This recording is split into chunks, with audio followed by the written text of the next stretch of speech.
You're listening to Packers Talk Network. Packers Talk. You're listening to No Huddle Radio on the Packers Talk Radio Network, your home for in-depth and thoughtful Packers analysis.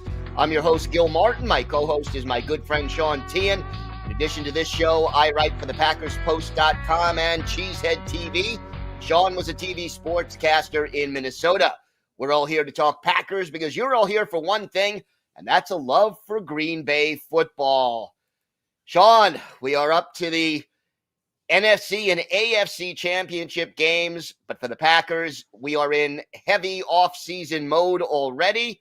But first, before we get into Jordan Love and our grading of the quarterbacks and running backs, how about a word from our sponsor? Yeah, I can't get to the 2025 season soon enough, Gil. And for those wanting to get to the 2025 season, a few words about our own sponsor, Wisconsin's own Ticket King.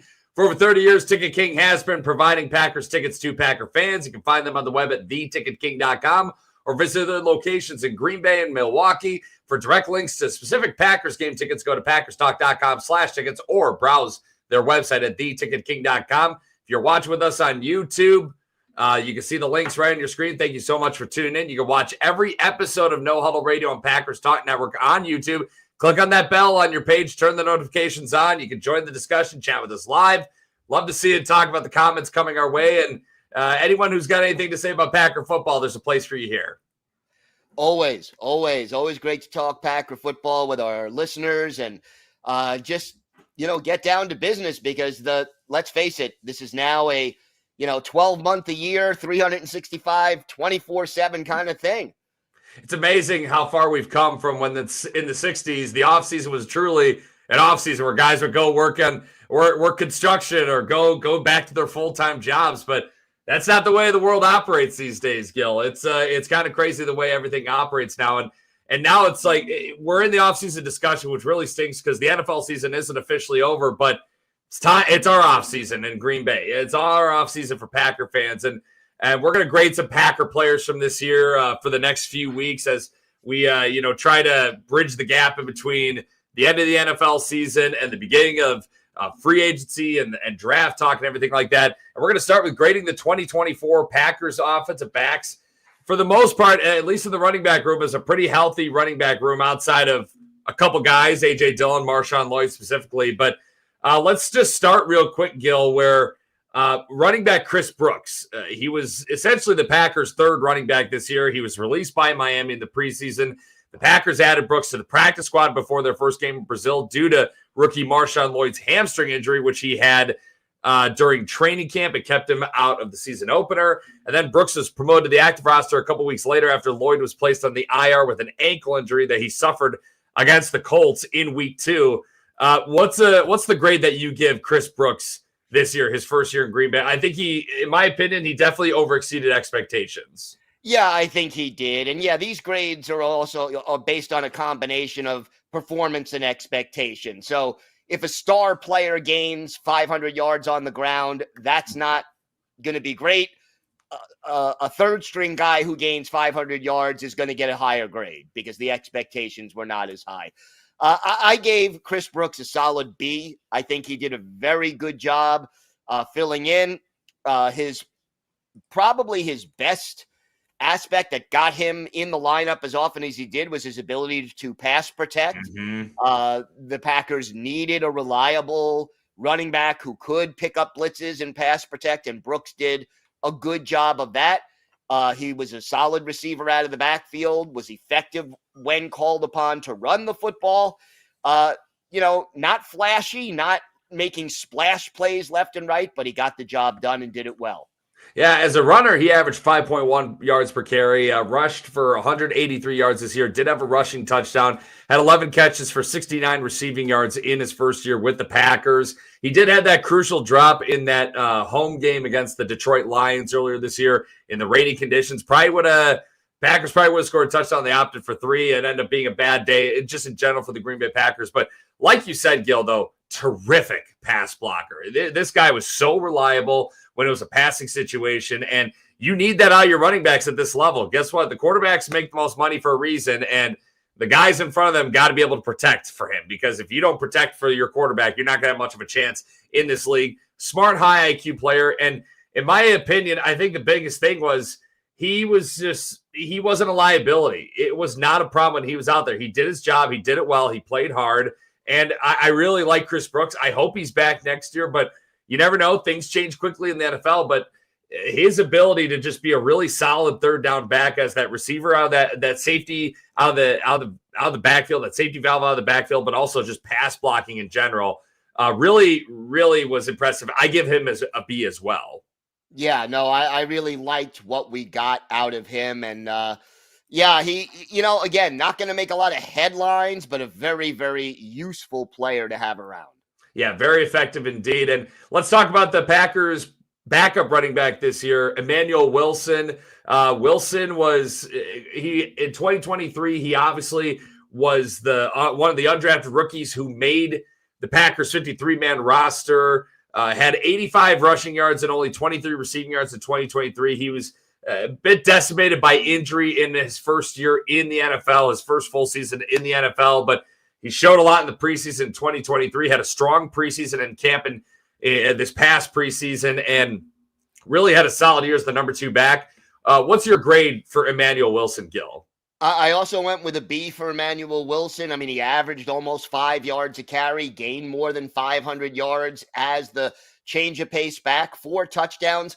And the great thing about Emmanuel Wilson is that he averaged almost 5 yards a carry, and his long run for the season was only 21 yards. Was functional as a receiver out of the backfield with 11 catches for 48 yards. Not going to say he was, the next coming of a great receiving running back, but he certainly could catch the football and do something with it after he catches it. And I like the way he performs. I get the feeling that, he could even give you more if he ended up being the number 1 back for a game or two. And I'm confident he could give you, 20 carries and get you 85, 90 yards or more in a game if given the chance. Yeah, and he's a guy who can also pass protect. He's also a good pass protector back there when he's been called upon in that situation. Now, last year, even though he didn't have a huge impact during the regular season last year, he showed those flashes where it's like this guy's got a natural feel for the game. He just seems like he understands the scheme really well. And I thought he elevated his play this year. I give him a B+. I think he improved from last year. I really do. He rushed for 502 rushing yards this year. He had 4 touchdowns. He had that receiving touchdown on that screen pass in the Tennessee game earlier this year. He's a guy who I hope could be in Green Bay for a bit. And I think number 2 running back in the NFL, that's his ceiling, but he's very effective. I feel like when he's in the game, it's not. There are some of those players in the past like, oh my gosh, he's in the game. Just don't screw it up. Just don't screw it up. Just don't do anything crazy. Just do your job. But he's a guy he gets in there. It's like, all right, like I'm not totally upset about this right now. I trust Emmanuel Wilson to make a good play. The guy has never fumbled at the NFL level too, and he's just a solid running back. And I think the Packers found a really good one when they signed him as an undrafted rookie a couple of years ago. Yeah, I like the way he runs. And, sometimes when you put the backup running back in, it's like, okay, they're giving the number 1 guy a break, and in 2 or 3 plays or 1 series, the number 1 guy will be back in, and you're just like, oh boy, nothing's going to happen now. It's not that way with Emmanuel Wilson. The train just keeps going, essentially. It's like the offense can still hum at the level that they want it to ideally hum at. They're not afraid to run the ball with him. They're not afraid to throw the ball with him protecting Jordan Love back there. It's just a solid number 2 back. He knows what he needs to do. He's effective when he's called upon. B+ for me for Emmanuel Wilson. And Gil, let's talk about running back Josh Jacobs, the big free agent signing, one of the 2 big free agent signings this year. Going into the 2024 season, had 1,329 rushing yards in his first year at Green Bay, 6th best in the NFL, 15 rushing touchdowns, 4th in the NFL, averaged 4.4 yards per carry, had 36 catches out of the backfield, 342 receiving yards, and his first ever receiving touchdown of his career. He was the only player who I really felt like you could trust in that playoff game, in that playoff loss against Philly. 18 carries, 81 yards, had a rushing touchdown and 3 receptions for 40 yards.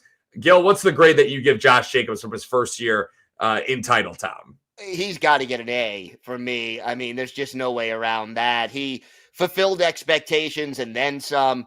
The only thing the only 2 criticisms I have is, number one, he's not really a threat to go 80 yards on any given play. That's just not his skill set. I can't totally hold that against him. But the other thing is that he did fumble 4 times, lost 3 of them.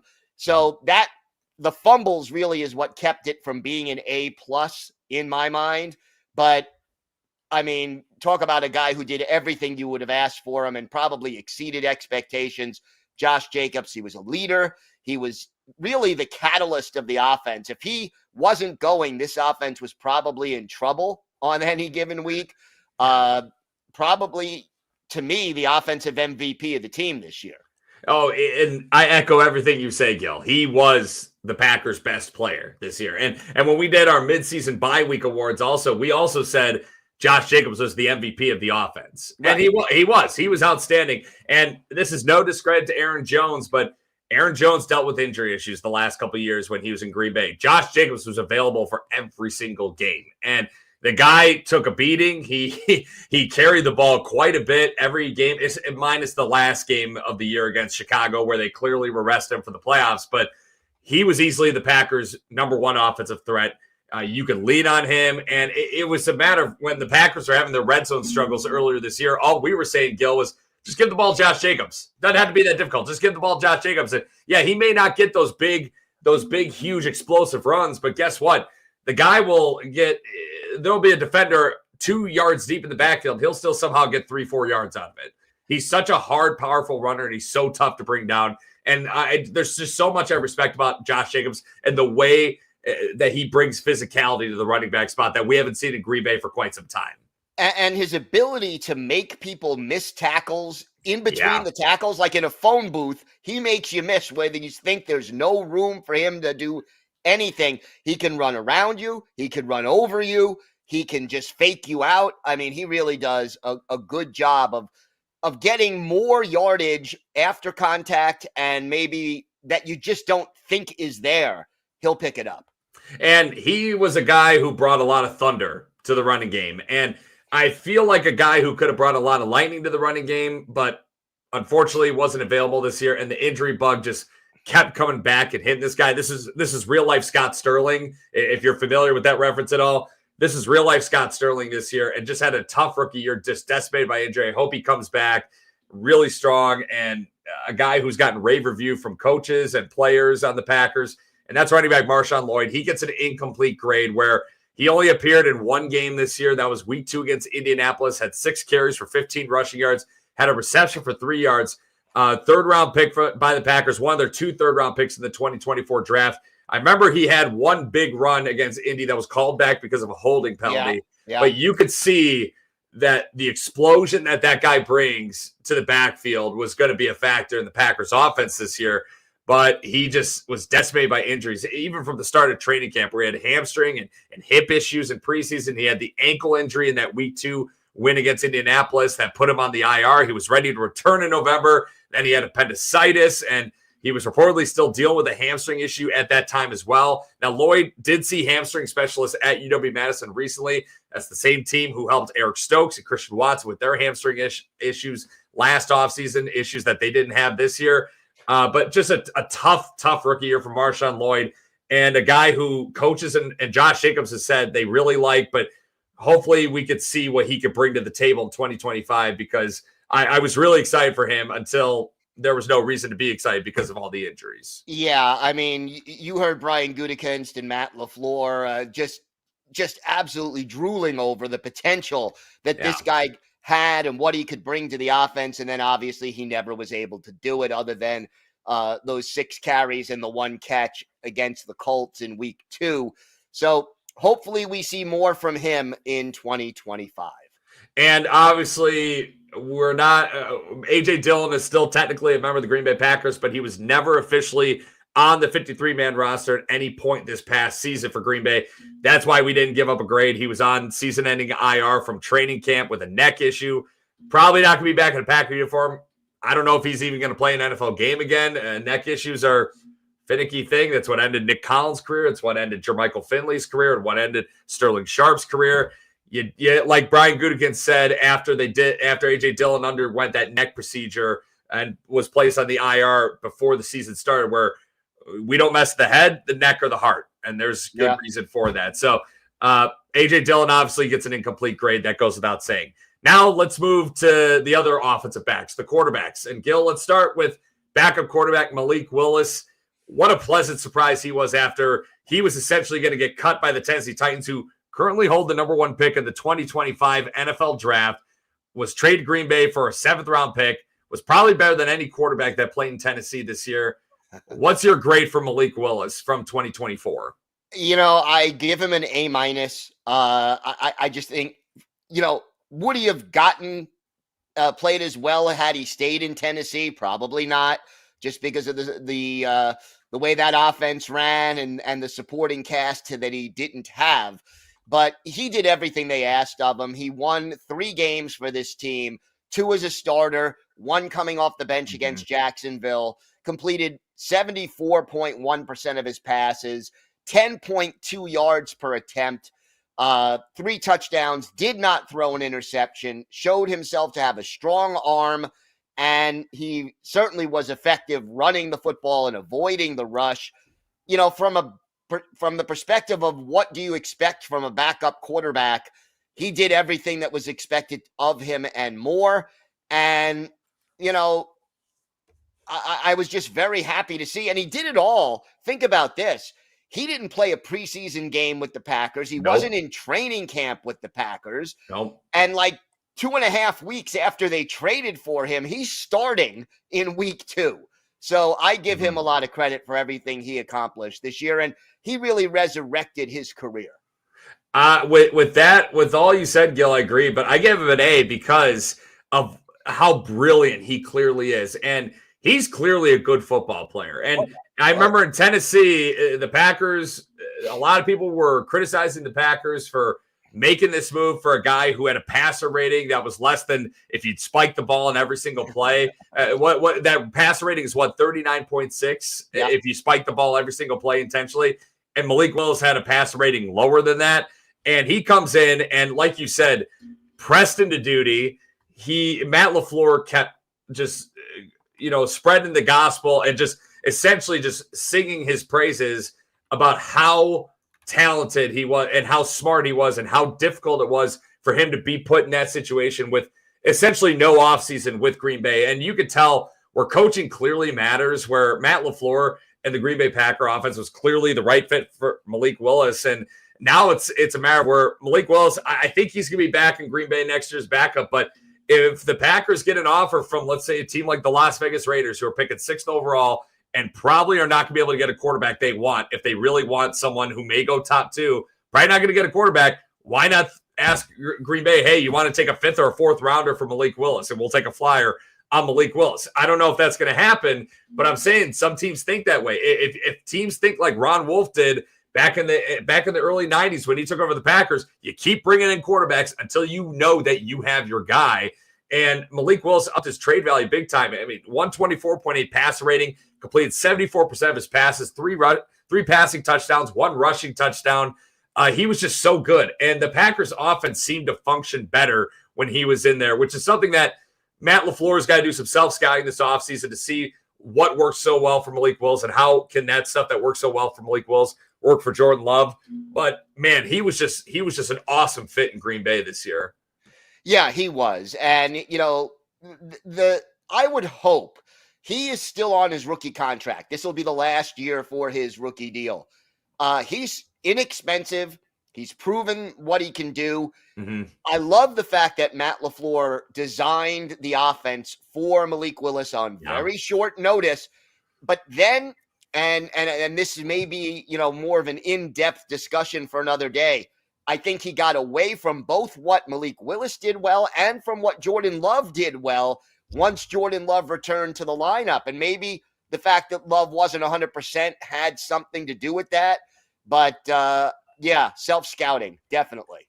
Yeah, and Malik Willis, that first game that he started was against the Colts, obviously, and they ran for, obviously, the run game was the center of the offensive attack because it had to be that day, but that offense rushed for 237 yards in the first half against the Colts. Now, the Colts obviously held them a little bit better in check in the second half, but you saw what Malik Willis could do with his arm after that, where especially the game in Jacksonville where he hits Jaden Reed perfectly down the sideline to essentially put them in chip shot field goal range and seal the deal against the Jaguars in a big game that helped them get to 6-2. And the Packers don't make that trade for Malik Willis. They're probably a 3-3 team at that point, maybe at best. He was just outstanding. I hope he's in Green Bay another year as backup quarterback. But if I'm Brian Gutekunst and I get a call, if I get a call that a team is willing to offer a 4th-round pick or a 3rd-round pick, hopefully I don't see it, but if I get that call that a team is willing to offer that high draft compensation, you have to take that. I would do a 3rd, maybe. I wouldn't do a 4th. I think having him available as the backup, we saw how important it was this year. I want to be bowled over. If I'm going to trade away a guy who right now I would say is one of the top 10 backup quarterbacks, maybe even top 5 in the league, I'm not getting rid of him that easily. I want you to really make my jaw drop with your offer in order for me to trade him, especially because he's so inexpensive. Helps that still there's a good amount of teams who need quarterbacks and not a very deep quarterback draft coming up. That's leverage, baby. That's leverage. And lastly, let's talk about the starting quarterback, Jordan Love, who dealt with a lot of injuries right from the get-go and didn't have as great of a second year as he did his first year as the starting quarterback. Gil, what's your grade for Jordan Love from 2024? You know, statistically, his quarterback rating went up by 0.5 point. I'm just saying. I mean, the difference was last year in 2023, his first half was so mediocre, and then his second half was so electric that, you know, it's not like his play dropped off. It's just that he was more consistently good and not, you know, shaky and then excellent. I think the injuries had a lot to do with what happened with Jordan Love. He still has some areas he really needs to improve on. I gave him a B, all things considered. I think that, you know, he's got the arm strength. He can make every throw in the playbook. I like his leadership, although we heard from the powers that be that they want him to be a little more vocal in his leadership. I can accept that. I think that comes with experience. His decision-making has to be a little bit better. And I think Matt LaFleur's play calling for Jordan Love has to be better. We got away from the play action. We got away from some of the pre-snap motion that helped scheme players open. All of a sudden, in the first half of the year, Jaden Reed was catching passes way downfield. In the second half of the year, he was either ignored entirely or just catching them behind the line of scrimmage. I really question the play calling unless injuries had something to do with why he wasn't going to those plays. And he obviously had that knee issue, that knee injury that he suffered on the second to last play of the game in the season opener in Sao Paulo, Brazil. And I think that knee injury, and Jordan Love is not a guy who sounds like who's going to make excuses, but I think that knee injury played a part. And this is kind of taken from the book of Aaron Rodgers, where Aaron Rodgers broke his leg in the 2018 season opener against the Chicago Bears, and he still played the whole year. He technically had a fracture in his leg, and he played that whole year on a broken leg. He didn't say anything till after the season. Now, it did get out that he was playing. He was not healthy in that entire 2018 season, Mike McCarthy's last year as Green Bay Packers head coach. And I don't think Jordan Love was fully healthy. I don't think that knee was fully right. It just seemed like he wasn't really stepping into throws. He has had a tendency to throw off his back foot quite a bit, but it seemed like it was a little more obvious that he was doing it more often this year too. And I think that knee played a big part. And then he had the groin issue that he suffered in Jacksonville. I also gave him a B though, Gil, as well. I gave him an A last year, and I think he took a step back overall from last year, but progression and growth, they're not linear. I mean, his completion percentage was down. His yardage obviously was down because he played fewer games than he did in his first year. Touchdowns were down. The interceptions were the same. Didn't run the ball as much. He had 247 rushing yards in 2023 and 4 rushing touchdowns. Only had 83 rushing yards this year and 1 rushing touchdown. I think he was trying to protect himself a little more. He didn't take as many sacks. And he's a guy who's got a big arm, but he took a step back. I think a B is a fair grade because the arm talent's there. It's just there was a lot of inconsistencies, and I have to believe the knee issue was bigger than we thought. I think it was, and then you left out the elbow injury that he suffered in the season finale against the Bears, and we don't know how much that was affecting him in the playoff game against the Eagles, but I'm sure that number is not 0. I think it did have an effect on why he struggled in that game. And look, injuries are a part of this game, and by the time you reach week 8 or 10, nobody is fully healthy in the National Football League, at least if you're actually playing. So you have to play through those whenever possible. You got to remember this, too. If you go back and you look at Brett Favre's second season as starter, which was 1993, he led the league with 24 interceptions, which was a lot more than he threw his first season as a starter and his third season as a starter. These things are not linear, as you said. And the key, in my mind, is where does Jordan Love go from here? I still think he has the potential to be a top 10 quarterback in this league, maybe even top 5. But he's got to do it. And the difference between the guy who wins Super Bowls and is a perennial winner and the guy who shows flashes but comes up short when the game is on the line is not that big. And Jordan Love has to figure out whether he's just going to be a pretty good quarterback or an elite quarterback. And we should have that answer 1 year, 2 years at the most. Now that begs the question, Gil, with Jordan Love, he's coming off a playoff performance that was really bad. He was 20 of 33 overall. He threw for 212 yards, but threw 3 interceptions. And Matt LaFleur said some of those interceptions weren't necessarily on him. The third interception, Philly got away with a pass interference. It was kind of a Hail Mary, but Philly got away with that was garbage time anyway. And it was garbage time, but it was essentially the refs were like, we just want to go home. That was essentially, the game was over regardless. But there's a lot of talk about how where it's like, oh man, like we disrespected Aaron Rodgers. We pushed him out too soon. And Jordan Love obviously got the huge contract. He was the highest paid player in the NFL for a few days before Dak Prescott got his new deal. And that's obviously going to make him a target for criticism and everything. But that begs the question, is Jordan Love the guy for the future of the Green Bay Packers? I think he is. I'll put it this way. I think he can be. I think he is the guy for at least this season coming up and, 2025 and 2026. After that, we have to see. But look, nothing in the NFL is guaranteed long-term. Nothing. A player could get injured and their career could be over at any time. That's the risk you take when you step onto not just the football field, but even practice at any given time. We've seen non-contact injuries end seasons before. We saw it happen to Christian Watson, where, he just is going to miss probably at least half of next season on a play where he wasn't even touched. So Jordy Nelson had that happen to him in 2014, was it? So, these things can happen at any time. I think Jordan Love has the potential to be the guy for a long, long time. But this season and, coming up and the season after that are going to be crucial to determining whether he develops that natural talent that he has.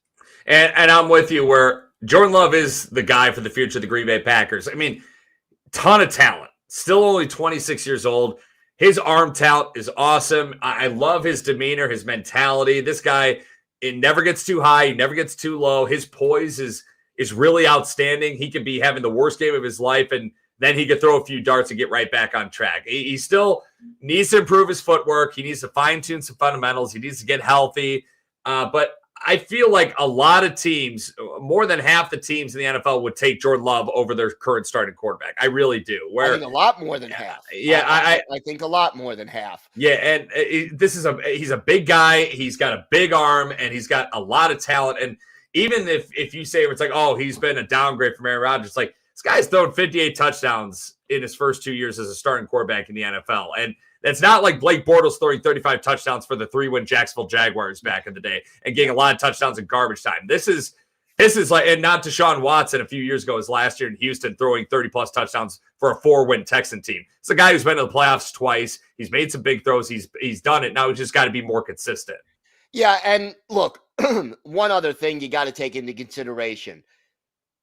Being the highest paid quarterback in the league doesn't mean you're the best quarterback in the league. Nope. It means that your contract came up at the right time, and that, I mean, is Dak Prescott the best quarterback? Was he ever the best quarterback in the league? No. I would say no.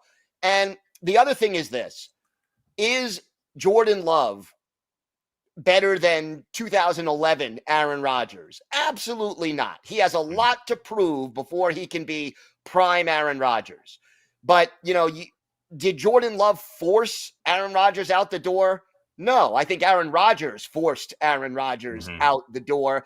And if you go back to 2022, which was his last season as the starter, Aaron Rodgers was, the 14th or 15th best quarterback in the league by statistics. Yeah. He was thoroughly average in that last year. And I'm not trying to, poo-poo Aaron Rodgers. He's an all-time great first ballot Hall of Famer, Packers Hall of Famer, one of the best, if not the best quarterback in Packer history. But I think, if anything, the Packers waited a year too long to move on from Aaron Rodgers rather than saying it was a year too soon. Yeah, and that's the thing is, a couple of years ago we were having the conversation where it's like, why didn't the Packers make the deal with the Denver Broncos that the Seattle Seahawks did involving Russell Wilson, where they got just an absolute gauntlet and a haul for draft picks? But no, you can't please anyone. You can't predict the future. They got out of it when they did. They still got good draft capital out of it, and they got out of the Aaron Rodgers business at the right time, and they moved into the Jordan Love business at the right time. But I want to say this also, though. I know I just said that Jordan Love's completion percentage dipped from 2023, but his receiving core this year was one of the worst teams in the NFL when it came to drop passes. The Packers receivers dropped 6.9% of their targets this year. That was second worst, only to the Cleveland Browns. 33 total drops this year. That was tied for third most in the league behind the Browns and the Jets. Jade Reed and Dontavian Wicks each had 9 drops. That was tied for third most in the NFL. Romeo Doubs had 7 drops. That was tied for 9th most in the NFL. And amongst the 34 players with the most drops in the NFL this season, Gil, Reed, Wicks, and Doubs are the only 3 receivers with fewer than 80 targets. I mean, that's rough. Yeah, that's so rough. And if half those drops are receptions, Love's completion percentage is around 67% for the season, which would have shown improvement from 2023 and would have been close to entering the top 10 in the NFL in that category. I mean, it's just a matter of like, maybe Love needs guys who have better hands around him, but Jordan Love's season was not as big of a setback as people think. And that Detroit game specifically at Lambeau Field, Jordan Love was throwing darts. He was throwing darts that day, but man, they dropped 6 passes in the first half alone, and the game got away from them. Jordan Love was throwing darts in the rain, though. That's where it's like, I'm not giving up on this guy because this guy has it. We just got to catch it.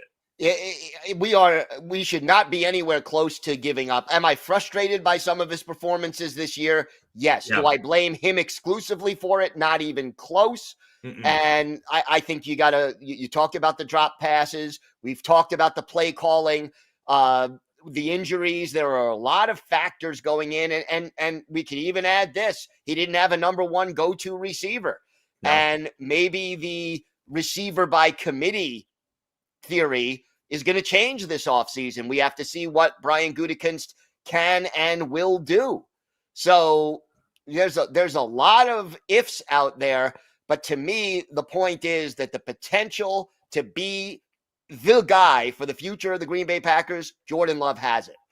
And Daryl chiming in on the chat where, so who's the other option if it's not T. Higgins? Well, guess what? Seattle's possibly looking to trade DK Metcalf. And there's other teams looking to trade receivers. I don't think Devontae is going to be coming to Green Bay. I don't think he's coming back. Even Brian Gutekunst said, I don't want to pick a guy at the back end of his career, which Devontae Adams was kind of on the back end of his career as well. He's kind of getting to that point. And Aaron Glenn, supposedly he's the new Jets head coach, wants to keep Aaron Rodgers as the quarterback. Devontae Adams may want to stay with Aaron Rodgers another year in New York. So I don't know if that's going to happen necessarily, but there's guys that you can find. There's guys that you can go get. And guess what? The draft, you can still find a number one receiver in round 2. They probably won't draft one in round 1, but you can find plenty of talent deep in the draft, especially in today's college football where there are receivers everywhere. Everyone's running some sort of spread attack. There's good receivers everywhere in college football now. You can find quite a bit of guys. It's pretty outstanding. No question about that. And I think they will add a receiver, whether it's in free agency, trade, or the draft, or multiple options out of those choices. I think we're going to see some change. And Gil, obviously the offseason is here, but you're still working. You're still typing articles on the Packers Post, Cheesehead TV. What do you got cooking online right now for our viewers and listeners? Well, for Cheesehead TV, I talked a little bit about Lucas Van Ness and how he did in his second season, what he still needs to do to realize his potential. And for the Packers Post, I've started my grades of each position group, and also did a little piece on comparing the second year as the starter of Jordan Love, Brett Favre, and Aaron Rodgers. Just remember, progression is not linear. And if the Green Bay Packers had an owner, we'd be looking for a new quarterback. And thank goodness they don't have an owner and they operate with patience. You need it at this time, especially in today's day and age where everyone wants instant gratification. It's not how the Packers operate. Jordan Love's here to stay, and I'm glad he's going to be here to stay for a bit. But he's got to show growth eventually. Gil, you ready for some trivia? Yes, sir. Let's do it. All right. Well, Championship Sunday's upon us, and we have our Final Four of the NFL season playing this weekend. Fortunately, the Green Bay Packers aren't involved. It's the two-time defending Super Bowl champion Kansas City Chiefs hosting the Buffalo Bills in the AFC title game. The Philadelphia Eagles will host their fellow NFC East rival Washington Commanders for the NFC Championship. Now, there are some players on 3 of these teams with prior Packer ties. There are no former Packer players with the Washington Commanders. But, Gil, how many players with prior Packer ties are current members of the Chiefs, Bills, and Eagles? It's less than 10, I'll tell you that. No, I figured that. I am going to say 6. You were very close. It's 5. And can you name a few players before I Douglas comes to mind immediately. Yep. Good Lord. Oren Burks is definitely one. Yep, everyone knows him after the penalty that he got away with in the opening kickoff of the division round playoff game against Philly. Yeah, so that's 2. I'm going to leave it at that right now. All right, so it was 5 former players. You mentioned Rasul Douglas. Micah Hyde is on the Buffalo Bills practice squad. Well, so squad is pushing it. But okay. I know this is kind of weird, but he's still technically getting paid by the Buffalo Bills right now. Okay. So as a player. Defensive tackle Mike Pennell, he's with the Kansas City Chiefs. He's won a couple Super Bowls with them since he left Green Bay. Oren Burks, as we mentioned, and then long snapper Rick Lovato, the long snapper for the Eagles. He was a member of the Eagles 2017 Super Bowl team in his first year with the Philadelphia Eagles. He was cut, remember, by the Packers. He only played 2 games during his first NFL season with Green Bay, and now he's in his 9th year with the Eagles. He's been pretty steady as the long snapper. Now, I will mention Washington does have a coach with prior Packer ties. Do you know who that coach is? Not off the top of my head, no. All right. Well, it's their defensive coordinator, Joe Witt. He was on Mike McCarthy's staff from 2008 through 2018 as a defensive quality control coach, quarterbacks coach, and defensive passing game coordinator. And he followed McCarthy to Dallas when he took that job a couple of years after getting canned by the Green Bay Packers. So there you go. Some Packer ties, some guys to look out for. Oren Burks, obviously, he's leaving a bad taste in a lot of Packer fans' mouths. And that's not really his fault. It's more so the NFL officials. But Oren Burks is the guy who committed the foul that essentially the NFL admitted to because he got fined by the league a week later. It's like, oh, sorry about that. It's like, whatever. You know, we move on, Gil. We move on. We have no choice. No choice. Yeah. But, all right. Well, that is it for today. We'll be right back here next week. Follow us on Twitter @GoPackers and @GBPackersOn to stay up to date on all things Packers or to ask us questions. Or you can email us at gbpackerssean@gmail.com. Make sure you're subscribed to Packers Talk on iTunes, Google Play, Spotify, YouTube, or wherever you get your podcasts. And please subscribe on YouTube and hit the bell so you're notified when we're going live next.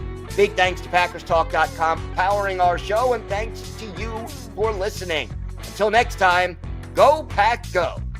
Go Pack Go.